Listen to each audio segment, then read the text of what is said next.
Ready, Chef? I'm ready. Hello, welcome to our show. I am Spencer. And I'm Christy. We decided we're gonna attempt for the first time on our Blackstone Griddle nachos, which are our absolute favorite snack. Yeah. We actually use it for dinner sometimes, but today it's really snack, like, lunch. Yeah, it's almost like individual tacos. What's that? Lunar lunch and dinner? Is that a thing? Like brunch? Maybe not. Okay. Maybe not.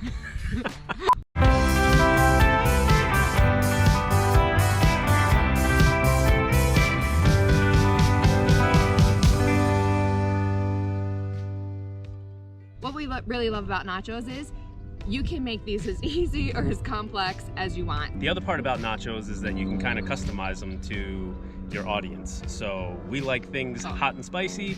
Cade is not quite there yet. The first thing that we want to do, so we've got all of our ingredients here in front of us. We've got some jalapenos, we've got a couple types of cheese, an onion, some tomatoes, limes, beef, 80-20, because it's good. We disagree on that very often. I'm really like a 93-7 kind of girl, and you asked me the other day like why, and I'm like, I really don't have an answer other than I think it's like less fatty. And then you're like, you're like, yeah, but it's less flavor. Yeah, exactly. So today you won. Anyway, yeah, because I did the shopping. Yeah. First off, we're gonna crank up the Blackstone to about medium heat. So I'm just getting some oil on the griddle. I like to spread it out with my spatula, that way get a good even coat of it. And then down go the onion. Next step, we'll be adding the beef. Yeah, at this point I'm gonna turn one burner to low. And the reason I'm gonna do that is once the onions are to where we want them to be, I'm gonna move them to the low side so that the cooking process slows and they don't burn while we're cooking the meat.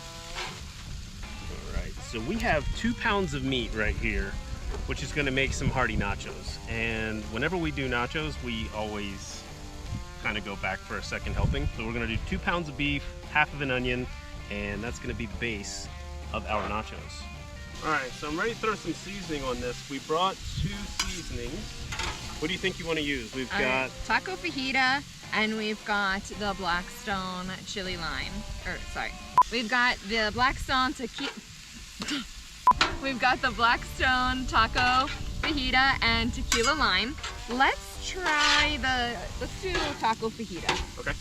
While you've got that going, I am gonna cut up some tomatoes. We have baby tomatoes here. Obviously any tomato will work.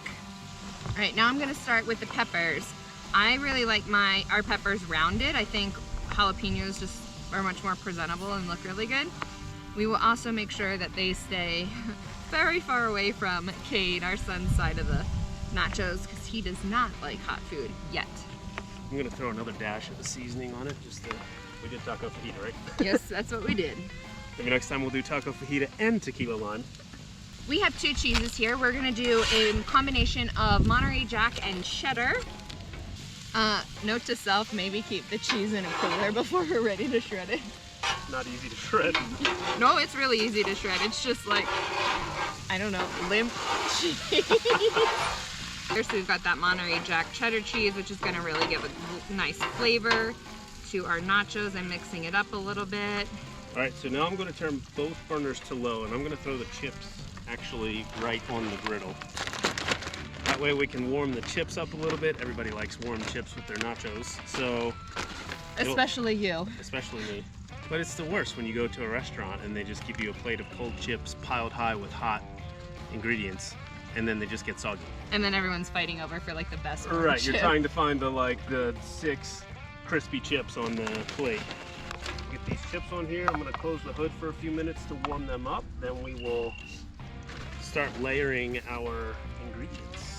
If you're going to make nachos, you want to get a thicker tortilla chip that's a little bit more heartier to hold all the weight of the meat and the cheeses and all your fixins on top of it. If you get a really light, thin chip, we find that those tend to break easily as you add your toppings and your meat onto them. The chips are nice and warm. I'm gonna start layering our ingredients. We'll start sprinkling the beef over the chips. So you've got the meat on the tortilla chips, and then next we're going to sprinkle it with cheese. Next we'll sprinkle the cheese, and we'll shut the hood to Get that cheese good and melty. At this point, I'm actually gonna turn the burners off as I shut the hood, get that cheese good and melted.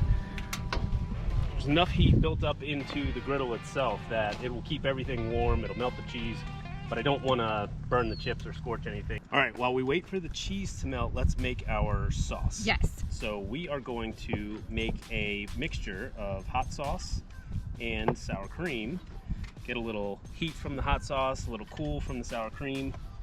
We'll just keep mixing this up until it's the right color. This is just perfect. Like a beautiful peachy. That's looking so good. Salmon color. It's awesome. So we've got the cheese on. This looks ready to rock. Yeah, that's ready to go. Those look phenomenal. My goodness. All right, so now we're going to start layering our other ingredients. Get some jalapenos on there. Make sure we section off a good bit for Cade. A corner for the moose because non-hot section. He doesn't like the jalapenos. Some lime juice over top. The last thing, we're just gonna do a quick sprinkle of a little bit more seasoning. I do believe CJ refers to this as the post dust, and that is how you make nachos on a Blackstone griddle. Holy moly, I can't wait to eat these. Yeah, lunch. Lunch is served. But let's grab one real quick. Okay. To give it a try, because I can't wait any longer. Let's test this out here. All right. All right, I want a good one. Yeah. One with a little bit of everything on here. Look at Here's that. Mine. Here we go. Oh my goodness. Whoop. Caught it. Hot. Mmm. So good. Hi. There he is. You ready to try some nachos? Mm-hmm. Yeah, we made some special for you. These are fantastic. Okay, what do you think? Dude, totally. Totally. So good. So delicious. The flavor is so rich. The one of the last peppers I cut were really hot, so it is just it's got a lot of heat, tons of flavor. The cream, even though we added the Cholula to it, still adds a good yeah, exactly. So there's such good balance to this snack, and we made so much. I mean, this could easily be dinner. Oh yeah. We do it a lot for dinner, so whether it's a snack, lunch, entertaining, I mean, great when you're hosting friends or. And you can make as little or as much as you want. All right. Bye-bye. Well, thank you. Make sure to visit blackstoneproducts.com. Make sure to check out Blackstone's YouTube channel, subscribe, and click the bell so you get notifications every time a new video comes up. If you try this, leave us a message below. Let us know what you think. Let us know We'd what love you to think. hear about it. Yeah, we'd love to hear about your thoughts, and if you change it up and put your own twist on it, please let us know what you do to it that way too. It looks like fin. And we are excited to have another recipe for you another day. And until then, we're rolling out. Rolling. Rolling.